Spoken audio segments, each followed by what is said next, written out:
नमस्कार दोस्तों, स्वागत है आपका हमारे YouTube चैनल जीके ट्रैकर पे। देखिए फ्रेंड्स, आज के वीडियो में हम बात करेंगे जो हमारी एक सीरीज है Uttarakhand GK MCQ practice set series. इस सीरीज में हम उत्तराखंड के इंपॉर्टेंट एमसीक्यूज को एक्स्ट्रा फैक्ट के साथ यहाँ पर कवर करते हैं। उत्तराखंड एमसीक्यू प्रैक्टिस सेट की ये हमारी 94वीं क्लास है। अगर आपने इससे पहले इन वीडियोस को नहीं देखा है, आप उनको प्लेलिस्ट में जाके देख सकते हैं। तो चलिए दोस्तों, आज की क्लास को शुरू करते हैं। आज का हमारा पहला क्वेश्चन है, प्रसिद्ध साहित्यकार शैलेश मटियानी का जन्म उत्तराखंड के किस जनपद में हुआ था? देखिए, जो फेमस साहित्यकार हैं शैलेश मटियानी, इनका जन्म अल्मोड़ा में हुआ था। ऑप्शन डी सही आंसर होगा। और यह आपसे पेपर में पूछा गया है। इनका जन्म 1931 में हुआ था। अल्मोड़ा में इनका जन्म हुआ। रमेश चंद्र सिंह इनका मूल नाम था, इनका वास्तविक नाम था।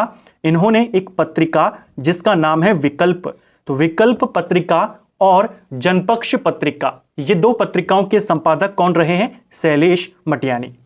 इनके कई सारे उपन्यास हैं, कई सारे फेमस उपन्यास हैं, जैसे कबूतर खाना, भागे हुए लोग, 52 नदियों का संगम, मुठभेड़ बहुत बार पेपर में आया है, चंद औरतों का शहर, उगते सूरज की किरण, ये सारे इनके उपन्यास हैं। क्वेश्चन आता है, शैलेश मटियानी का पहला उपन्यास कौन सा है? तो इनका पहला उपन्यास, उसका नाम है बोरी बली से बोरी बंदर। ठीक है। इनके कई सारी कहानी संग्रह भी हैं, जैसे महाभोज, दो दुखों का एक सुख, हारा हुआ। इनकी पहली कहानी संग्रह है मेरी 33 कहानियां।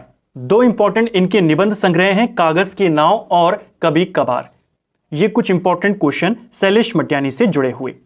नेक्स्ट है, दलितों के लिए शिल्पकार शब्द का प्रयोग सर्वप्रथम किसने किया था? तो देखिए, शिल्पकार शब्द किससे जुड़ा हुआ है? दलितों के लिए इस्तेमाल होता है, और यह शब्द सबसे पहले हरिप्रसाद टमटा के द्वारा इनके लिए इस्तेमाल किया गया। ऑप्शन बी सही आंसर हो जाएगा। हरिप्रसाद टमटा की अगर हम बात करें, 1905 में इन्होंने टमटा सुधारणी सभा का गठन किया।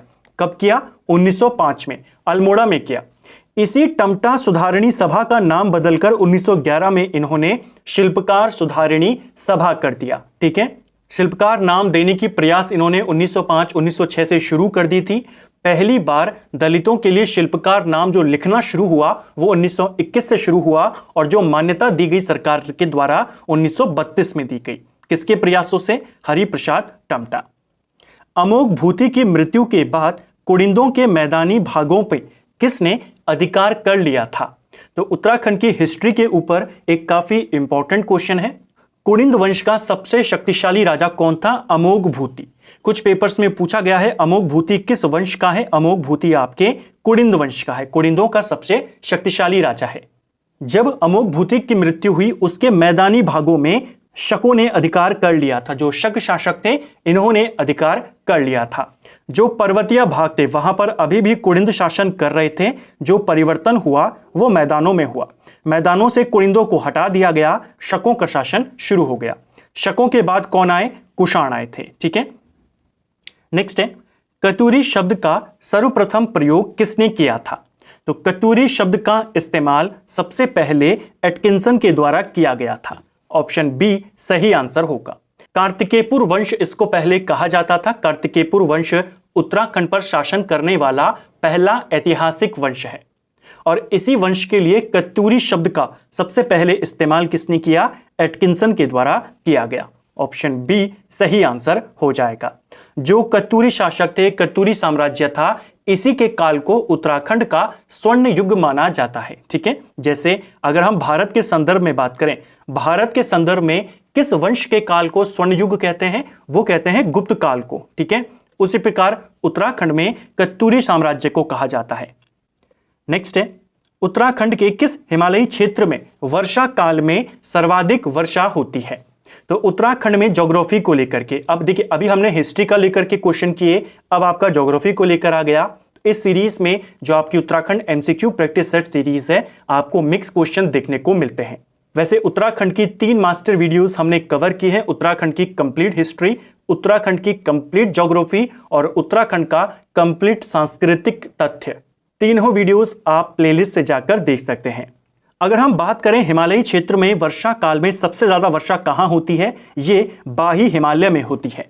ऑप्शन सी सही आंसर होगा। बाही हिमालय यानी जिसे शिवालिक के नाम से भी जाना जाता है, यहां पर सबसे ज्यादा बारिश होती है। एक और क्वेश्चन आपसे पूछा जाता है, उत्तराखंड में ज्यादा बारिश किस मानसून के कारण होती है? ध्यान रखना, जो बंगाल की खाड़ी से मानसून आता है उससे राज्य में ज्यादा बारिश होती है। ठीक है, सबसे कम बारिश की बात करें तो बृहत हिमालय यानी उच्च हिमालय में होती है और सबसे ज्यादा बाही हिमालय में। अंग्रेजों के शासन को गोरखा आतताई शासन की पुनः आवृत्ति किसने कहा था? तो देखिए, गोरखाओं का शासन उत्तराखंड में कैसा रहा था? दुष्ट रहा था, अत्याचारी शासन इनका रहा था। और गोरखाओं के अत्याचारी शासन को दिखाने के लिए किस शब्द का इस्तेमाल होता है? गोरखियानी शब्द का। पेपर में पूछा गया था गोरखियानी शब्द किससे संबंधित है? गोरखाओं के अत्याचारपूर्ण शासन से संबंधित है। गोरखाओं जैसे अत्याचारी शासन की पुनरावृत्ति किसने कहा था? अंग्रेजों के शासन को मौलाराम ने कहा था। ऑप्शन ए सही आंसर होगा। जो अंग्रेजों का शासन था वो भी शुरुआत में गोरखाओं की तरह ही रहा, बिल्कुल अत्याचारी शासन, जिसमें महिलाओं को कोई अधिकार नहीं दिया गया, घर से बाहर जाने पर उन पर प्रतिबंध लगाया गया। जो गोरखाओं ने किया था वही अंग्रेजों ने भी किया। इसीलिए मौलाराम ने अंग्रेजों के शासन को गोरखाओं के अत्याचारपूर्ण शासन की पुनरावृत्ति कहा था। ठीक है, मौलाराम ने अंग्रेजों के शासन को प्रजा पीड़क भी कहा है, इस चीज को भी ध्यान रखना। नेक्स्ट है, टिहरी का कौन सा शासक अंग्रेजों की सहायता से गद्दी पर बैठा था? तो देखिए, टिहरी का एक शासक भवानी शाह जो अंग्रेजों की मदद से, और विशेष अंग्रेज का नाम लेंगे तो हेनरी रैमजे की मदद से गद्दी पर बैठा। भवानी शाह की बात करें, सुदर्शन शाह के बाद इन्होंने गद्दी पर बैठना था, लेकिन जब सुदर्शन शाह की मृत्यु हुई तो जो इनके भाई थे शेर शाह, उन्होंने गद्दी को हथिया लिया। सुदर्शन शाह इन्हीं को राजा बनाना चाहते थे, लेकिन सुदर्शन शाह के मरने के बाद तुरंत गद्दी पर अपना राज्याभिषेक किसने करवा दिया? शेर शाह ने करवा दिया। बाद में हेनरी रैमजे ने यहां पर हस्तक्षेप किया, शेर शाह को गद्दी से हटाया गया, भवानी शाह को शासक बनाया गया। तो ये रैमजे की मदद से यानी अंग्रेजों की मदद से राजा बने थे। नेक्स्ट है, हिमालयन आर्ट पुस्तक किसकी रचना है? एक फेमस रचना है, कई बार पेपर में आ चुकी है, हिमालय आर्ट। यह रचना जीसी फ्रेंच की है। ऑप्शन बी सही आंसर होगा। डॉक्टर कुमार स्वामी की एक फेमस रचना है जिसका नाम है राजपूत पेंटिंग। किसकी है? डॉक्टर कुमार स्वामी। किशोरीलाल वैद्य की बात करें, इनकी रचना का नाम है पहाड़ी चित्रकला। ये किसकी है? किशोरीलाल वैद्य। इसको किशोरीलाल वैद्य करना, ठीक है। बैरिस्टर मुकुंदीलाल की बात करें तो इनकी तो कई सारी इंपॉर्टेंट बुक्स हैं, जैसे Garhwal school of painting, Garhwal painting और सम नोट्स ऑन मौलाराम। ये 3 किताबें इनकी हैं। नेक्स्ट है, इनमें से किस भाषा में राय बहादुर डॉक्टर पातीराम के द्वारा पहली बार गढ़वाल का इतिहास प्रकाशित किया गया था? तो देखिए, राय बहादुर डॉक्टर पातीराम की एक फेमस किताब है गढ़वाल एंशिएंट एंड मॉडर्न। ये किताब आपके 1917 के आसपास आई और इस किताब को इंग्लिश में लिखा गया था। तो इनके द्वारा पहली बार गढ़वाल का इतिहास अंग्रेजी में लिखा गया है। ऑप्शन सी सही आंसर हो जाएगा। किताब का नाम क्या है? गढ़वाल एंशिएंट एंड मॉडर्न, ठीक है। नेक्स्ट है, राज्य के पर्वतीय क्षेत्रों में स्थानीय रूप से भूमि को कितने भागों में बांटा गया है? तो राज्य के पर्वतीय क्षेत्रों में स्थानीय भूमि को कितने रूप से बांटा गया है? 3 रूप में बांटा गया है। एक है आपकी घर्य भूमि, ठीक है, एक होती है आपकी बिचलीय भूमि और एक होती है आपकी बुण्य भूमि। घर के नजदीक वाली घर की बिचलिया यानी गांव और जंगल के बीच में, गांव के बीच की भूमि को बिचलिया और जंगलों से लगी हुई भूमि को बुण्य, ठीक है। नेक्स्ट है, लैंसडाउन में अमन सभा का गठन कब किया गया था? अमन सभा किससे संबंधित है? लैंसडाउन में इसका गठन हुआ था। और क्यों हुआ था? इसका उद्देश्य क्या था? लैंसडाउन एक सैनिक छावनी थी, तो सैनिक छावनी को राष्ट्रवादी आंदोलनों से बचाने के लिए अंग्रेजों की मदद से एक सभा बनाई गई थी, अमन सभा, और इसका गठन 1930 में किया गया था। ऑप्शन सी सही आंसर होगा। दूधातोली श्रृंखला से 5 नदियां निकलती हैं, इनमें से कौन सी नदी उन 5 में शामिल नहीं है? दूधातोली श्रृंखला, इसे उत्तराखंड का पामीर कहा जाता है, ठीक है। हिमालय की कौन सी श्रेणी के अंतर्गत आती है? दूधातोली श्रृंखला लघु हिमालय के अंतर्गत आती है। किन किन राज्यों में इसका फैलाव है? तो पौड़ी, चमोली और अल्मोड़ा, इन 3 राज्यों में इसका फैलाव है। यहां से 5 नदियां निकलती हैं, जिसमें आपकी वूनो नदी, आटागाड़, पश्चिमी नयार, पूर्वी नयार, ये 4 हो गई। और साथ में पश्चिमी रामगंगा, पूर्वी रामगंगा नहीं, पश्चिमी रामगंगा यहां से आती है। तो पहला वाला आपका गलत है, पूर्वी रामगंगा यहां से नहीं आती। नेक्स्ट है नेहरू पर्वतारोहण संस्थान, यानी जो आपका निम है, नेहरू इंस्टीट्यूट ऑफ माउंटेनियरिंग, इसकी स्थापना कब हुई थी? यह आपके उत्तरकाशी में स्थित है और इसकी स्थापना 14 नवंबर 1965 को हुई थी। ऑप्शन डी सही आंसर हो जाएगा। निम्न में से कौन सी घाटी लाल चावल के लिए प्रसिद्ध है? तो लाल चावल के लिए फेमस है आपकी सिराई घाटी। ऑप्शन सी सही आंसर होगा।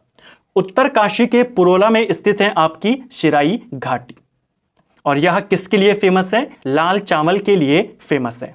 नेलांग घाटी भी एक काफी फेमस घाटी है। नेलांग घाटी को उत्तराखंड का लद्दाख कहते हैं, पहाड़ का रेगिस्तान कहते हैं। यह भी उत्तरकाशी में स्थित है।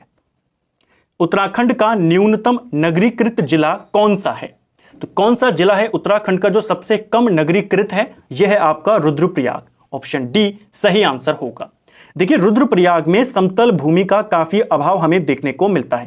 क्वेश्चन आता है किस जनपद में समतल भूमि का अभाव है? आप कहेंगे रुद्रप्रयाग। क्वेश्चन आएगा किस जनपद में सबसे कम कृषि योग्य भूमि है? तो भी आंसर क्या होगा? रुद्रप्रयाग। और क्वेश्चन आएगा सबसे कम उद्योग वाला जिला कौन सा है? तो भी आंसर होगा रुद्रप्रयाग। ठीक है। महाभारत में रुद्रप्रयाग के लिए क्या कहा गया है? तो महाभारत में रुद्रप्रयाग को रुद्रावृत कहा गया है। ऑप्शन बी सही आंसर हो जाएगा। पुनाड़ की बात करें, रुद्रप्रयाग का उपनाम है, प्राचीन नाम है। तो रुद्रप्रयाग का प्राचीन नाम आपका पुनाड़ है और महाभारत में रुद्रावृत है। ठीक है। नेक्स्ट है उत्तरकाशी में गंगोरी के निकट भागीरथी में कौन सी नदी मिल जाती है? तो गंगोरी के निकट भागीरथी में आपकी असी गंगा नदी आकर मिलती है। ऑप्शन सी सही आंसर होगा। असीम गंगा नदी की बात करें तो यह आपके उत्तरकाशी में ही एक ताल है, डोडी ताल, यहां से निकलती है और गंगोरी के निकट भागीरथी में मिल जाती है। ठीक है। नेक्स्ट है कांग्रेस के कलकत्ता अधिवेशन में 1886 में राज्य से कौन व्यक्ति उपस्थित हुए थे? काफी इंपॉर्टेंट क्वेश्चन है। कांग्रेस का यह मात्र दूसरा अधिवेशन था। राज्य से इसमें ज्वालादत्त जोशी ने भाग लिया था। ऑप्शन सी सही आंसर होगा। जो बैरिस्टर मुकुंदी लाल और अनुसुईया प्रसाद बहुगुणा थे, ये 1919 में अमृतसर अधिवेशन में गए थे, ना कि 1886 में। सुंदरडुंगा हिमानी किस जनपद में स्थित है? सुंदरडुंगा हिमानी यानी जो सुंदरडुंगा ग्लेशियर है, यह आपके कौन से जिले में है? ग्लेशियर्स भी आपसे पूछे जाते हैं लोकेशंस को लेकर। ज्यादातर आपका नामिक ग्लेशियर बहुत बार पेपर में आया है, यह आपके पिथौरागढ़ में है। अगर हम सुंदरडुंगा ग्लेशियर की बात करें तो यह बागेश्वर के अंदर स्थित है। ठीक है। कुछ इंपॉर्टेंट ग्लेशियर हैं, जैसे आपका एक है पिंडर ग्लेशियर, यह भी बागेश्वर में है। एक आपका है सुखराम ग्लेशियर, यह भी बागेश्वर में है। एक आपका कफनी ग्लेशियर, यह भी बागेश्वर में है। और एक मैकतौली ग्लेशियर, यह भी बागेश्वर में है। और साथ में सुंदरडुंगा ग्लेशियर। पिथौरागढ़ की बात करें तो पिथौरागढ़ में भी काफी फेमस ग्लेशियर हैं, जैसे मिलम ग्लेशियर, इसके अलावा Namik glacier, Hiramani glacier, Ralam glacier, Pinaura glacier, Ponting glacier, सब आपके कहाँ हैं? पिथौरागढ़ में। उत्तराखंड में हिमाद्री के अधीन किसकी ब्रांडिंग की जाती है? यानी राज्य में हिमाद्री के नाम से किन प्रोडक्ट को बेचा जाता है राज्य और राज्य के बाहर? याद रखेंगे हस्तकरघा और हस्तशिल्प जो आपके प्रोडक्ट होते हैं, उत्पाद होते हैं, उनको किस नाम से बेचा जाता है? हिमाद्री नाम से बेचा जाता है। ऑप्शन सी सही आंसर हो जाएगा। तो फ्रेंड्स, ये था हमारा आज का वीडियो जिसमें हमने उत्तराखंड से जुड़े हुए 20 इंपॉर्टेंट एमसीक्यूज को यहां पर कवर किया। हमने कोशिश करी इनसे जुड़े हुए जो आपकी डिटेल है उनको भी साथ साथ में कवर करते हुए चलें, ताकि आप क्वेश्चन आंसर्स को सिर्फ याद ना करें, आप उनके कॉन्सेप्ट को भी समझें और उनसे जुड़े फैक्ट को भी समझें, ताकि आप चीज़ों को लिंक करके पढ़ पाएं और ज़्यादा समय तक ज़्यादा याद कर पाएं। उम्मीद करता हूं आपको आज का वीडियो पसंद आया होगा। अगर आपको ये वीडियो पसंद आई है तो वीडियो को लाइक करें। अगर आप चैनल पर पहली बार आए हैं, चैनल को सब्सक्राइब करें, अपने दोस्तों के साथ शेयर करें। वीडियो कैसा लगा कमेंट बॉक्स में हमें ज़रूर बताएं। Thank you friends.